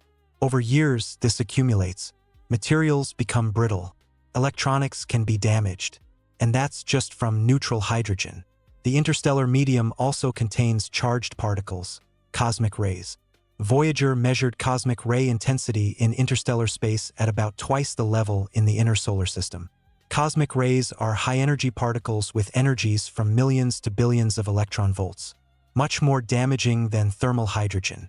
A single high-energy cosmic ray penetrates deep into materials, creating cascades of secondary particles. Over decades of travel, cosmic ray exposure would be significant. Humans aboard would need heavy shielding. Electronics would need radiation hardening. Biological samples would need protection. Voyager's measurements give us baseline radiation environment. Future missions can use this data to design appropriate shielding. The magnetic field measurements also matter. Charged particle trajectories are affected by magnetic fields.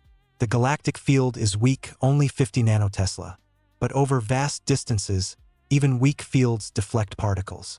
For a spacecraft using a magnetic sail, a proposed propulsion method that uses magnetic fields to interact with the interstellar medium, knowing field strength and direction is crucial. Voyager's measurements provide first direct data. The tsunami wave detections reveal interstellar space isn't quiescent. Shock waves from solar storms propagate billions of miles. Other stars probably produce similar disturbances. An interstellar spacecraft might encounter shock waves from distant stellar outbursts. These could temporarily increase density or temperature along the spacecraft's path, might enhance cosmic ray intensity temporarily. Understanding that the interstellar medium is dynamic, not static, is important for planning long-duration missions. The discoveries about heliosphere shape and size also matter. Any spacecraft leaving the solar system must cross the Heliopause. Depending on direction, that crossing might happen at $120 or $150 or beyond. Knowing how far you need to travel to reach interstellar space is important for mission design. The Heliopause also represents the last region of significant solar influence.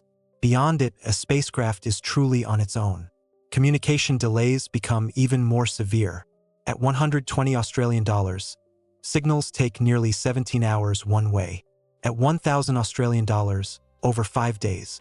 At a light year, over a year each way. The Oort cloud presents another challenge. The Oort cloud is a hypothetical shell of icy objects surrounding the solar system, thought to extend from about $2,000 to as far as $100,000, halfway to the nearest star. Voyager 1 won't reach the inner edge for about 300 years, won't exit the outer edge for about 30,000 years. An interstellar mission, even traveling much faster, would spend most of its journey within the Oort cloud, technically still within the Sun's gravitational sphere of influence. We don't know conditions in the Oort cloud. Is object density high enough to pose collision risk? Are there dust grains that could damage a high-speed spacecraft? Voyager won't answer these questions. Its instruments will be dead long before it reaches the Oort cloud. But the fact that Voyager has traveled 50 years and still hasn't reached it gives perspective. The solar system is bigger than we thought. The journey to truly interstellar space is longer than we imagined. All these realities make interstellar travel look extremely challenging. Not impossible, but requiring technologies and capabilities far beyond what we currently possess. Advanced propulsion reaching significant fractions of light speed. Robust materials withstanding decades of impacts and radiation. Power sources functioning for decades without maintenance. Communication systems sending signals across light years. Autonomous navigation because round-trip communication times make real-time control impossible. The Voyagers have shown us what we're up against. They've measured the environment we'd have to cross. They've revealed even our local cosmic neighborhood is more complex than we thought. This doesn't mean we shouldn't attempt interstellar travel. It means we need to be realistic about challenges and timescales. Perhaps the Voyager's greatest contribution to future interstellar exploration is showing it's possible to send something beyond the solar system and have it keep working. The engineering that went into these spacecraft, the redundancy, the simplicity, the robustness, has enabled them to function far longer than anyone expected. Future interstellar missions will need similar robustness but magnified. If Voyager can last 50 years, an interstellar mission might need to last 100 years or more. If Voyager can communicate from 15 billion miles, an interstellar mission needs to communicate from 1 trillion miles or more. The challenges are immense. But the Voyagers proved we can build things that work in the interstellar environment at least for decades. They're proof of concept that leaving the solar system is possible. On February 14, 1990, Voyager 1 turned its camera backward for one last look at the solar system. The spacecraft was about 3.7 billion miles from Earth, about $40 beyond Neptune's orbit, heading outward toward the Heliopause, still decades away. At that point, NASA commanded Voyager 1 to rotate its scan platform and take a series of images, a family portrait of the solar system. Images of 6 planets: Earth, Venus, Jupiter, Saturn, Uranus, and Neptune. Mercury was too close to the Sun, lost in glare. Mars was too small and dim. Pluto was too faint to detect. In one of those images, Earth appears as a pale blue dot less than a pixel in size, suspended in a beam of scattered sunlight.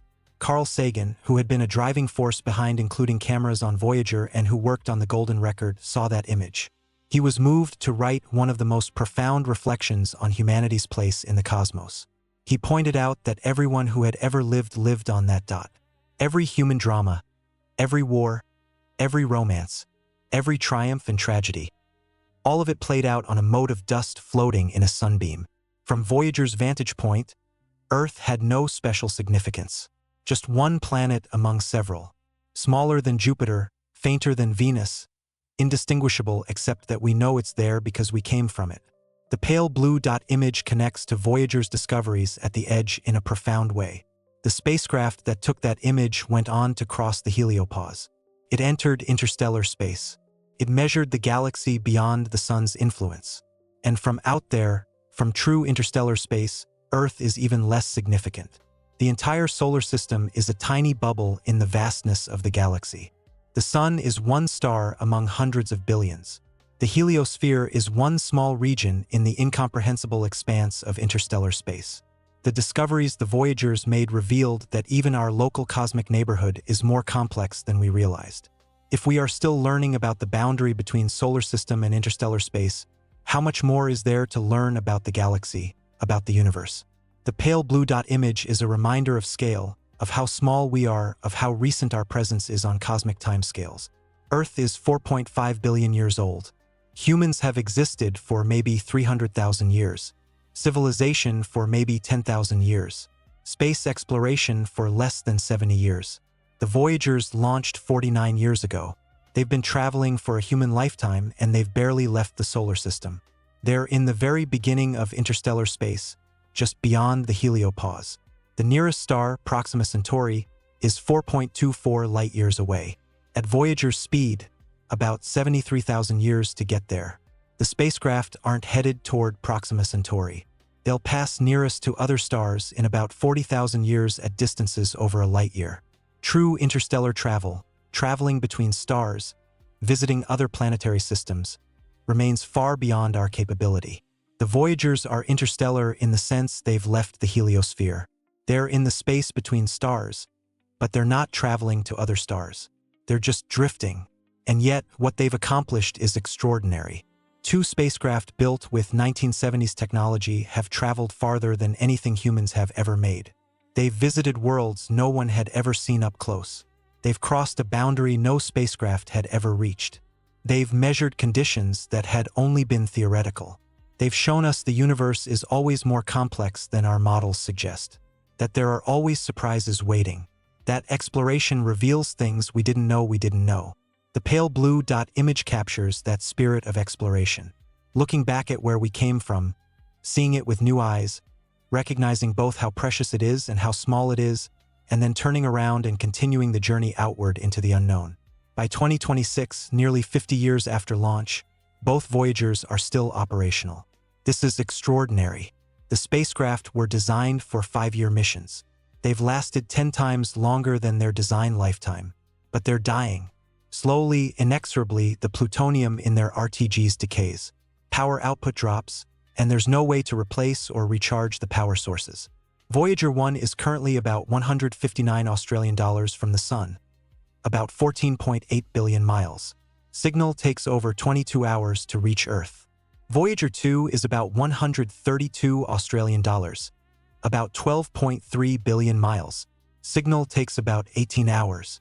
Both spacecraft are moving at roughly 38,000 miles per hour relative to the Sun. Voyager 1 is traveling faster and is farther away. Every year, Voyager 1 moves about $3.60 farther from the Sun. Voyager 2 moves about $3.30 farther per year. The power situation is critical. In 2026, Voyager 1 has about 249 watts remaining. Instruments and systems need about 245 watts to operate. The margin is only 4 watts. Every few months, engineers shut down another heater or power a system down to standby mode. The spacecraft are getting colder. Some instruments have already frozen and stopped working. In 2020, NASA shut down the heater for Voyager 2's cosmic ray instrument. The instrument dropped to -74 degrees Fahrenheit. Engineers expected it to fail. Instead, it kept working. 1970s engineering running 40 degrees below design temperature. Still returning data. But time is running out. By around 2025 to 2027, there won't be enough power to run core systems and any science instruments. Engineers will have to start shutting down instruments permanently. By 2030, maybe 2032 at latest, the power budget will be exhausted. The spacecraft won't have enough power to communicate with Earth. Transmitters will fall silent. The Voyagers will continue to travel. They'll still be intact. Solar panels and antenna and RTGs still attached, but dead. No power to run anything. No way to communicate. Drifting silently through the void. And they'll keep drifting for an incomprehensibly long time. Voyager 1 is heading generally toward the constellation Ophiuchus. In about 40,000 years, it will pass within 1.6 light-years of the star Gliese 445. Closest approach to any star in Voyager 1's foreseeable future. 1.6 light-years is about 9.4 trillion miles. Voyager won't enter that star's planetary system if it has one. It will just drift past in the vast emptiness between stars. Voyager 2 is heading toward the constellation Pavo and Industry. In about 40,000 years, it will pass within 1.7 light-years of the star Ross 248. After those close approaches, the Voyagers will continue wandering the galaxy. They might eventually pass close to other stars.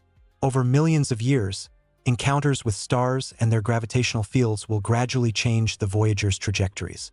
Over billions of years, the spacecraft will orbit the galactic center along with all the other stars, completing one orbit every 225 million years or so. The golden records will still be attached. Gold doesn't corrode in space. No oxygen, no water, nothing to degrade the metal. The records should remain intact for hundreds of millions, possibly billions of years. The chance of any civilization finding them is essentially zero. Space is too vast. The Voyagers are too small. And they're not aimed at any particular star, but they'll be out there. Humanity's first ambassadors to interstellar space, carrying a message from a species that might no longer exist by the time the spacecraft complete even one orbit of the galaxy. Each Voyager carries a golden record, a 12-inch gold-plated copper disc containing sounds and images from Earth. The record is designed to last for billions of years in the vacuum of space. Gold doesn't corrode or oxidize. There's no oxygen in space, no water, nothing to degrade the metal. Information is physically etched into the surface, not stored magnetically or electronically. The grooves contain analog audio information similar to a vinyl record, but instead of music throughout, the record contains a carefully curated selection of Earth's sounds, images, and music. Even if the spacecraft's electronics fail, even if power dies completely, the record will remain intact and readable, assuming you have the right equipment. The sounds on the record were carefully chosen to represent Earth's diversity. Natural sounds. Wind rustling through trees, rain falling, thunder rumbling, surf breaking on a beach, volcanic eruptions with their deep rumbling and explosive cracks, earthquakes with ground-shaking low-frequency sounds, songs of humpback whales recorded in the oceans. These haunting, complex vocalizations that can travel for hundreds of miles underwater. Bird song from multiple species, the cheerful chirping of crickets, frogs croaking in a pond, dogs barking, sounds meant to convey the biodiversity of Earth. Human sounds, a baby crying, that universal sound of new life, human footsteps walking, laughter both male and female, a heartbeat, the rhythm that sustains human life, the sound of a kiss between a mother and child. Tools being used, demonstrating human technology. A hammer striking an anvil. Metal on metal. A saw cutting wood. The rasp of teeth through timber. A tractor engine running. Transportation sounds showing human mobility. A horse and cart, an ancient form of transport. A train whistle, the sound of the industrial age. A jet aircraft roaring overhead. A Saturn V rocket launch, the thunderous power that sent these very spacecraft to the stars. Music from around the world and across human history. The selection was perhaps the most difficult part. How do you choose music to represent all of humanity? Bach's Brandenburg Concerto No. 2. Mathematical precision and emotional depth. Beethoven's Fifth Symphony. One of the most recognized pieces in Western classical music. Beethoven's String Quartet No. 13. More intimate and contemplative. Mozart's The Magic Flute, combining drama and beauty. Stravinsky's The Rite of Spring, revolutionary and primal. But the committee knew Western classical music couldn't represent everyone. Traditional music from Java, the gamelan orchestras with their intricate rhythms. Music from Senegal with complex polyrhythms and call and response patterns. Pygmy music from Zaire, now the Democratic Republic of Congo. Aboriginal songs from Australia, some of the oldest continuous musical traditions on Earth. Panpipe music from Peru, echoing across the Andes. Shakuhachi music from Japan, meditative and spare.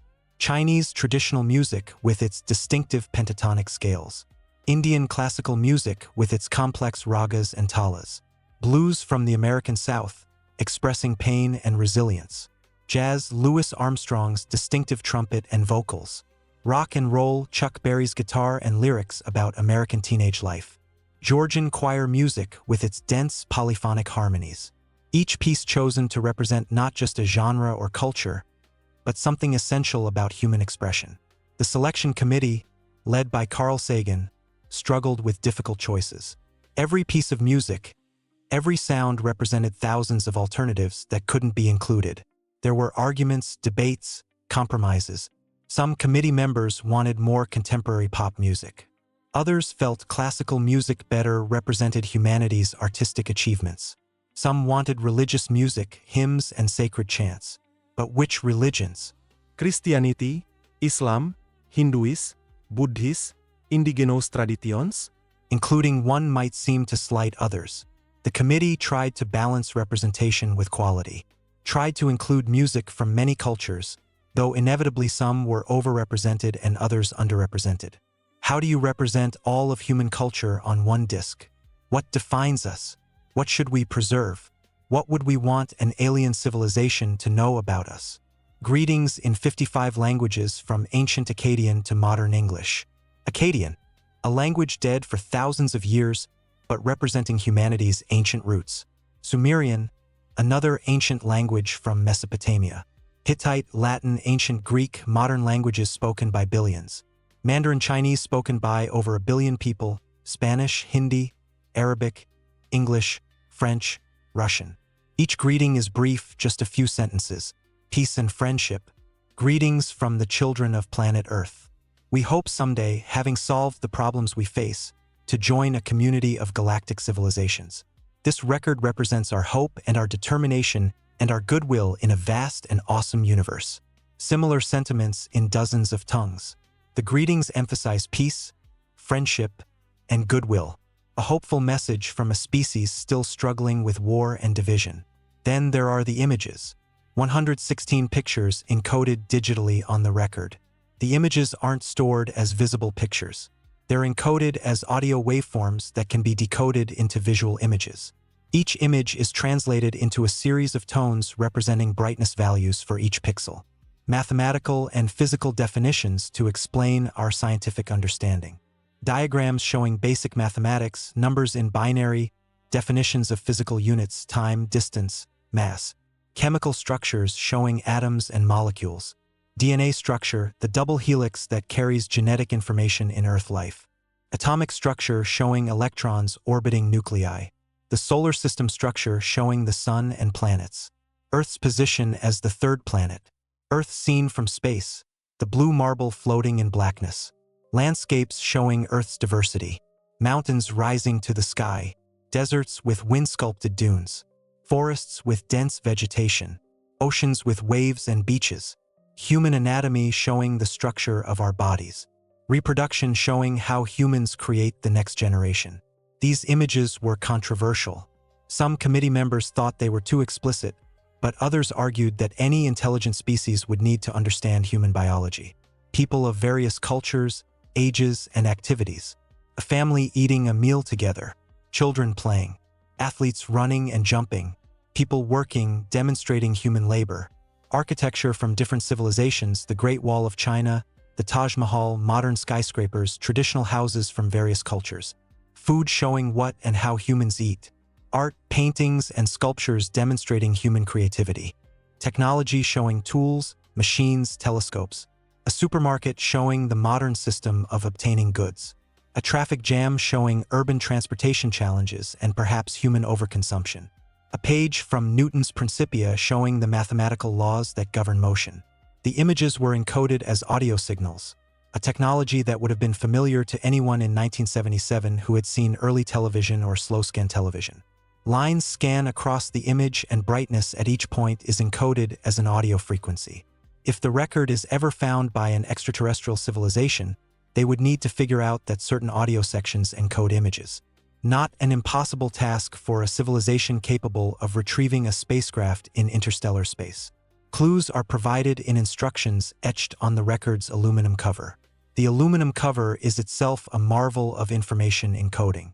It shows pictograms explaining how to play the record. The rotation speed, 16 and 2 to 3 revolutions per minute, an oddly specific number chosen for technical reasons. The position and configuration of the stylus to track the grooves. Diagrams showing how to decode images from audio signals. Binary representations of the timing and scanning parameters needed to reconstruct the images. A pulsar map showing Earth's location relative to 14 pulsars. Pulsars are rotating neutron stars that emit regular pulses of radio waves. Each pulsar has a unique period like a cosmic fingerprint. By showing the periods and directions to 14 pulsars, the map provides a way to locate Earth in both space and time. The same map was included on the Pioneer plaques launched a few years earlier. The map uses pulsar periods as cosmic timestamps and distance markers. Since pulsar periods slowly change over time as the pulsars lose energy, the specific periods shown indicate when the record was made. Creating the golden record was an enormous collaborative effort. Scientists, artists, musicians, linguists, anthropologists, all contributed. John Lomberg created many of the diagrams and images, and Druyen selected many of the sounds and helped choose the music. Frank Drake designed the pulsar map. Linda Salzman-Sagan drew the figures of humans on the cover. They had only months to complete the project. The Voyager spacecraft were being built on NASA's tight schedule. Launch windows were inflexible because of the rare planetary alignment. The record had to be finished, manufactured, and installed before launch. Technical constraints added to the challenge. The amount of data that could fit on one disk was limited by the groove spacing and the record's diameter. Audio quality had to be balanced against duration. Higher quality audio uses more space, limiting what could be included. Image resolution had to be balanced against the number of images. More images meant lower resolution for each. Every decision involved trade-offs. Every inclusion meant something else had to be left out. The golden record was more than a scientific project. It was a philosophical statement, an attempt to answer profound questions. What does it mean to be human? What should we tell another intelligence about ourselves? What's worth preserving for eternity? What transcends our differences and speaks to our common humanity? There were debates and compromises. What music to include? Western classical music was familiar to the committee, but was it representative of humanity? Should pop music be included? Rock and roll was controversial in some cultures. Religious music, which religions? The committee tried to balance representation with quality. They chose pieces they felt were aesthetically significant and culturally important. They tried to include music from many cultures, though inevitably some were overrepresented and others underrepresented. The images were similarly debated. Some committee members wanted to include images of war, poverty, disease to show the full range of human experience. Others argued we should present our best face to the cosmos, showing achievements and aspirations. The final selection emphasized positive aspects while including some hints of our challenges. There were also technical constraints. The amount of data that could fit on one disk was limited. Audio quality had to be balanced against duration. Image resolution had to be balanced against the number of images. Every decision involved trade-offs. The golden record was more than a scientific project. It was a philosophical statement, an attempt to answer the question, what does it mean to be human?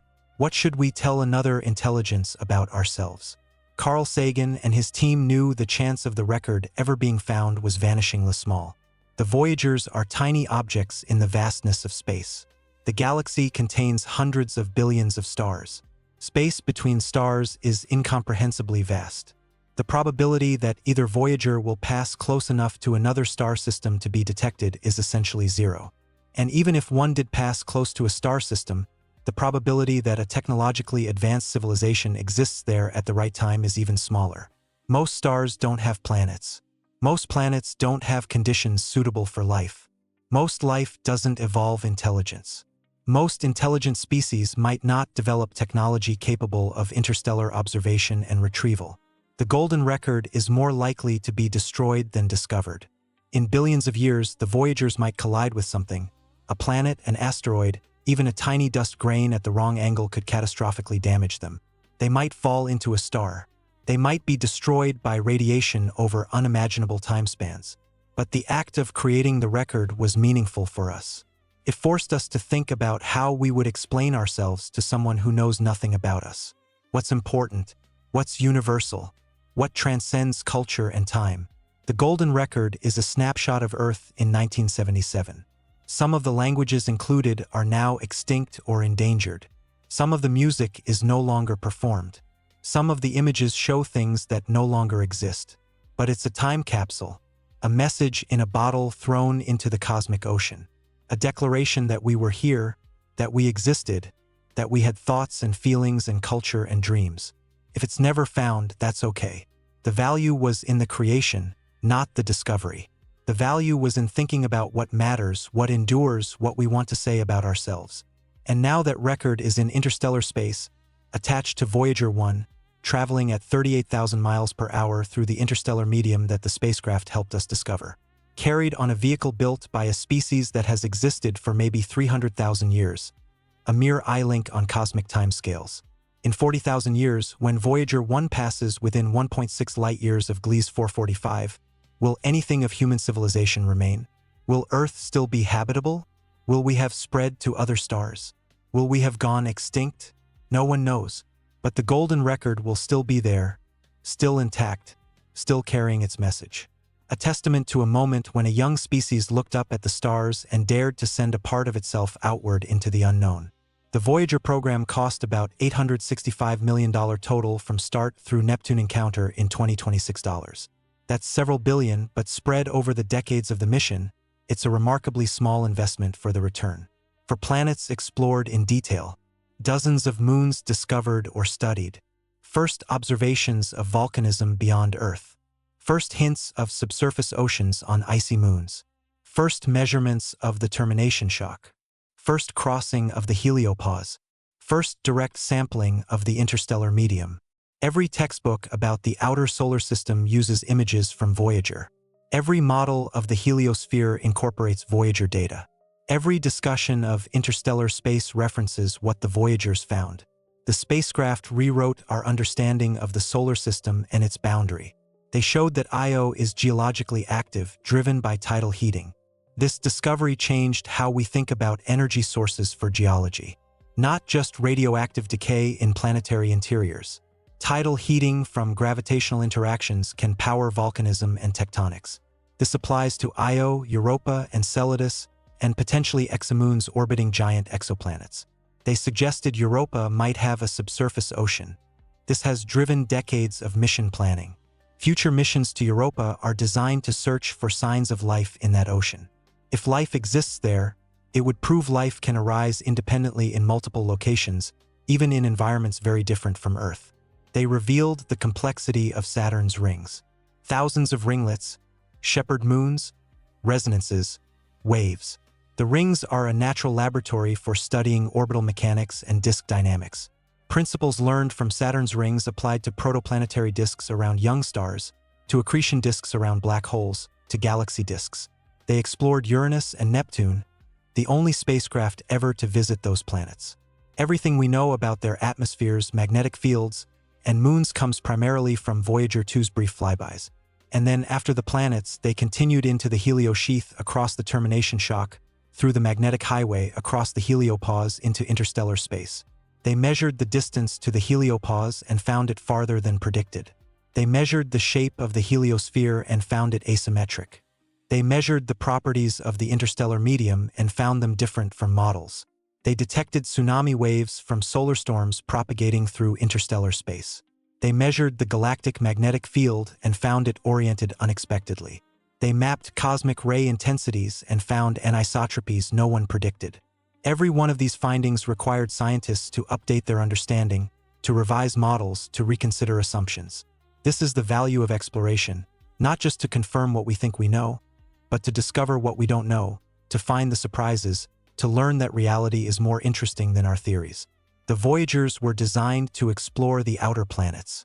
They succeeded at that, but their greatest legacy might be what they discovered afterward.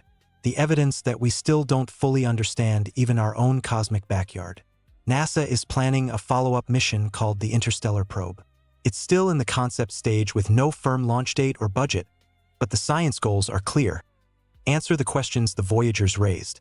The Interstellar Probe would be designed from the start for an interstellar mission. More power, longer lifespan, better instruments, faster velocity. The goal is to reach 500 to 1,000 Australian dollars within 50 years, 5 to 10 times farther than the Voyagers have traveled. To achieve this, the spacecraft would need to travel at roughly 80,000 to 160,000 miles per hour, about twice Voyager's speed or more.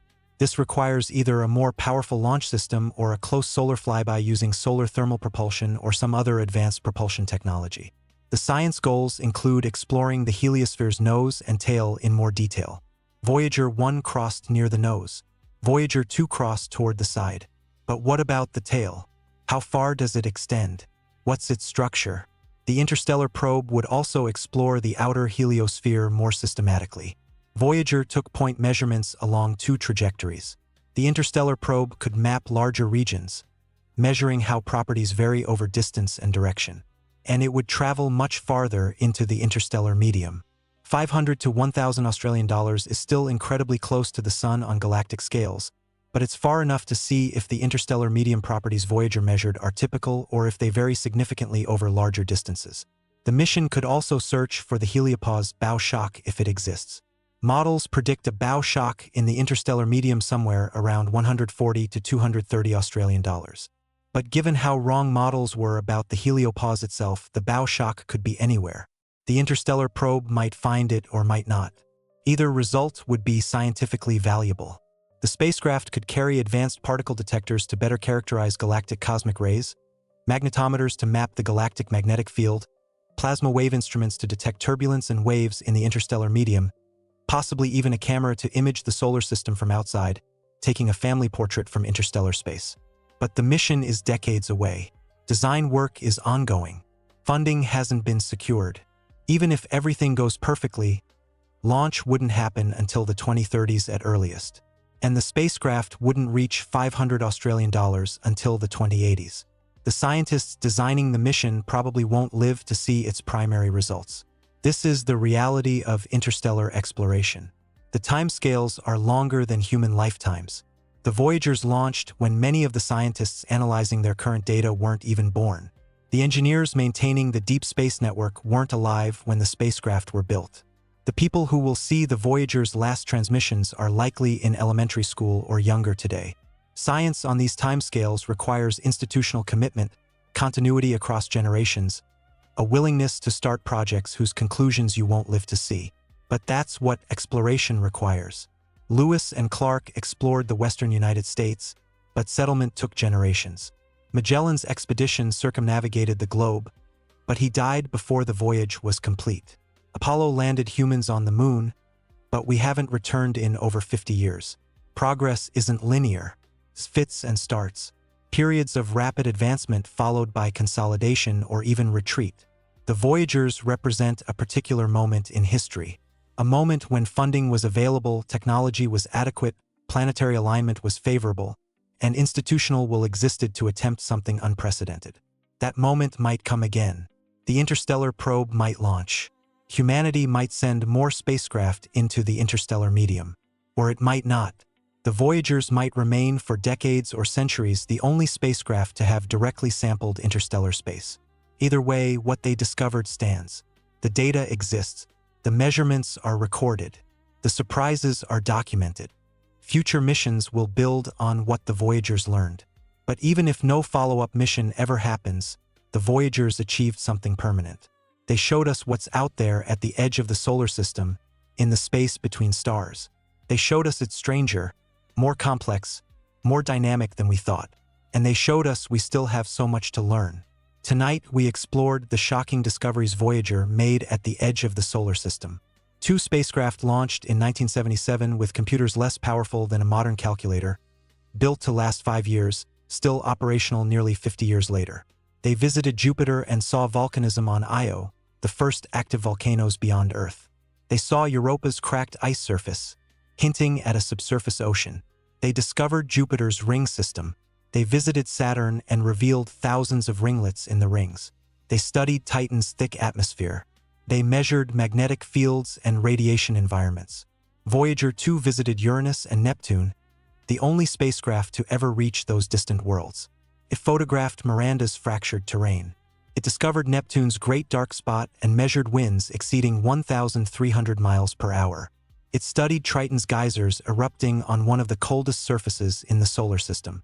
And then they kept going into the region beyond the planets toward the edge. They crossed the termination shock where the solar wind slows down.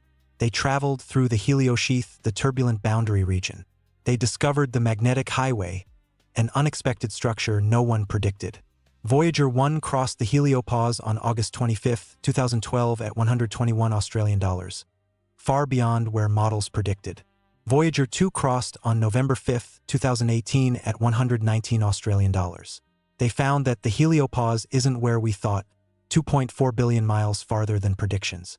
They found that the shape is asymmetric, not the symmetric bubble scientists expected. They found that the transition is complex, with oscillations and unexpected structures. They measured the interstellar medium directly for the first time, density, temperature, pressure, all slightly different from predictions. They detected tsunami waves from solar storms propagating through interstellar space. They measured the galactic magnetic field and found it oriented differently than expected. They mapped cosmic ray intensities and found anisotropies that revealed structure in the local interstellar environment. 7 major discoveries. Every prediction was wrong in some way, not completely wrong. The basic picture was right. But every detail, every specific number, every quantitative forecast was off. This is what exploration does. It tests our understanding against reality. And reality is always more complex than our theories. The Voyagers taught us humility. We thought we understood the edge of the solar system. We built sophisticated computer models. We ran simulations for years. We made confident predictions about where the boundary would be, what shape it would have, how the transition would occur. We wrote textbooks explaining the heliosphere, drew diagrams showing the heliopause as a neat spherical boundary, published papers calculating the exact distance where Voyager would cross. And then 2 spacecraft actually went there and measured it, and we learned we were wrong about almost everything. Not fundamentally wrong about the physics. The basic picture was correct. Solar wind does meet interstellar medium. A boundary does form where their pressures balance. Cosmic rays are more intense beyond that boundary. But every specific prediction, every quantitative detail turned out to be incorrect. The distance was wrong by billions of miles. The shape was asymmetric when we predicted symmetric. The transition took years when we expected weeks. The magnetic highway wasn't predicted at all. The interstellar medium properties didn't match our estimates. The magnetic field orientation surprised us. The cosmic ray directionality wasn't what we anticipated. 7 major discoveries. 7 ways that reality surprised our best theories. This is how science actually works. Not the neat linear progression often portrayed in textbooks. Not a simple path from hypothesis to confirmation, but a messy process of prediction, measurement, surprise, and revision. We build models based on the best available data. We make predictions. We test those predictions. When reality doesn't match, we learn something new. We update our models. We refine our understanding. And then we make new predictions to be tested. The Voyagers are a perfect example of this process. Scientists made honest predictions based on solid physics and the data available. Those predictions turned out to be wrong in important ways. Not because the scientists were incompetent or careless, but because the universe is more complex than any model can capture. There were factors scientists hadn't accounted for. Properties of the interstellar medium they'd estimated incorrectly. Dynamics of the boundary they hadn't anticipated. Phenomena like the magnetic highway that no one had predicted could exist. And that's okay. That's how we learn. The wrong predictions weren't failures. They were opportunities to discover something new, to refine our understanding, to build better models for the next generation of spacecraft. The spacecraft are dying now. Slowly, inexorably, the plutonium in their RTGs decays. Power output drops steadily, about 4 watts per year. Every year without exception, instruments are being shut down one by one to conserve energy. Heaters turned off, letting systems freeze. Backups activated as primary systems fail. Engineers performing triage, deciding what to save and what to sacrifice.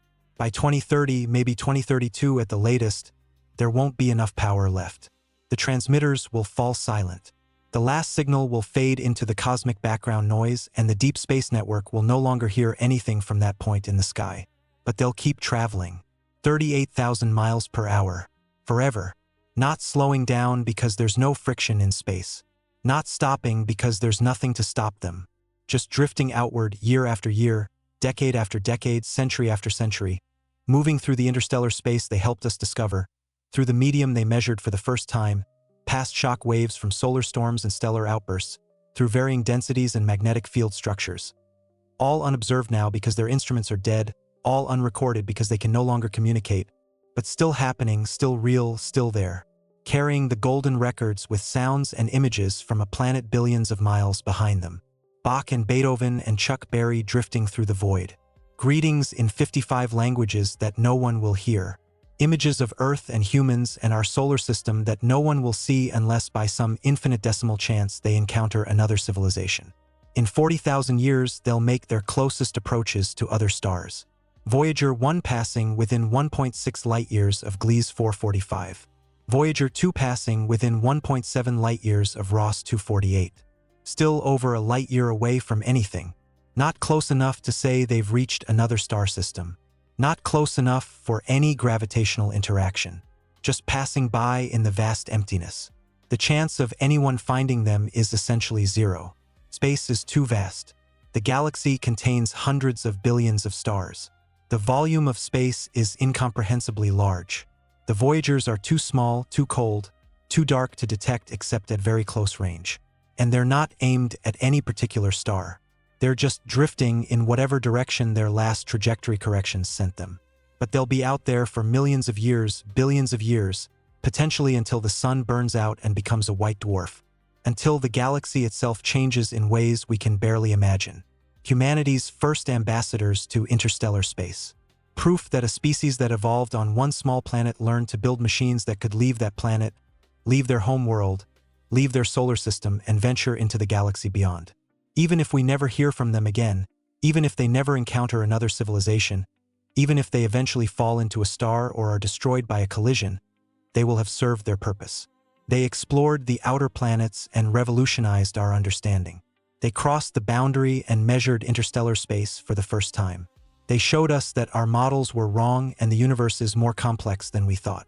They proved that we can build machines that work in the harshest environment imaginable. Machines that last far longer than their design lifetime. Machines that can venture into the unknown and send back knowledge. And the discoveries they made, the data they returned, the knowledge they gave us, that's permanent. That can never be taken away. Future missions will build on what Voyager learned. The interstellar probe, if it's ever built, will use Voyager's discoveries to plan its trajectory and design its instruments. Future textbooks will reference Voyager's findings about the heliosphere and interstellar space. Future scientists will study Voyager data for decades to come, finding new insights we haven't noticed yet. The measurements exist in NASA's archives. The images are stored and backed up. The knowledge has been integrated into our scientific understanding. The Voyagers showed us the edge of the solar system. They showed us that even at that edge, even at a boundary we thought we understood, reality is stranger and more wonderful than we imagined. They showed us that exploration is about more than confirming what we think we know. It's about discovering what we don't know, finding the surprises, learning that our theories, no matter how sophisticated, are always approximations of a more complex reality. They showed us humility in the face of the universe, showed us that we're still learning about our own cosmic backyard, still discovering basic facts about where the solar system ends and interstellar space begins. If we're still learning about that, imagine how much we don't know about the galaxy, about the universe beyond, about the cosmos as a whole. 2 spacecraft built with 1970s technology, computers with less memory than a microwave oven, transmitters weaker than a light bulb, power systems based on radioactive decay, traveling for nearly 50 years, still teaching us, still surprising us, still showing us that the universe is more interesting than we imagined. Until the day they fall silent and drift into the eternal night, carrying their message to the stars. A message from a species that dared to explore, that dared to send a part of itself into the unknown, that dared to ask what lies beyond, and found answers stranger and more wonderful than anyone predicted. Not close enough to say they've reached another star system. The chance of anyone finding them is essentially zero. Space is too vast. The galaxy is too large. The Voyagers are too small, but they'll be out there, humanity's first ambassadors to interstellar space. Proof that a species evolved on one small planet learned to explore beyond its solar system. And the discoveries they made, the data they returned, the knowledge they gave us, that's permanent. Future missions will build on it. Future scientists will reference it. Future textbooks will include it. The Voyagers showed us the edge of the solar system, and they showed us that even at the edge, even at the boundary we thought we understood, reality is stranger and more wonderful than we imagined. That's the spirit of exploration, not just confirming what we think we know, but discovering what we don't know, finding surprises, learning that the universe is always more complex, always more interesting, always more mysterious than our best theories suggest. 2 spacecraft built with 1970s technology, traveling for nearly 50 years, still teaching us, still surprising us, until the day they fall silent and drift into the eternal night, carrying their message to the stars.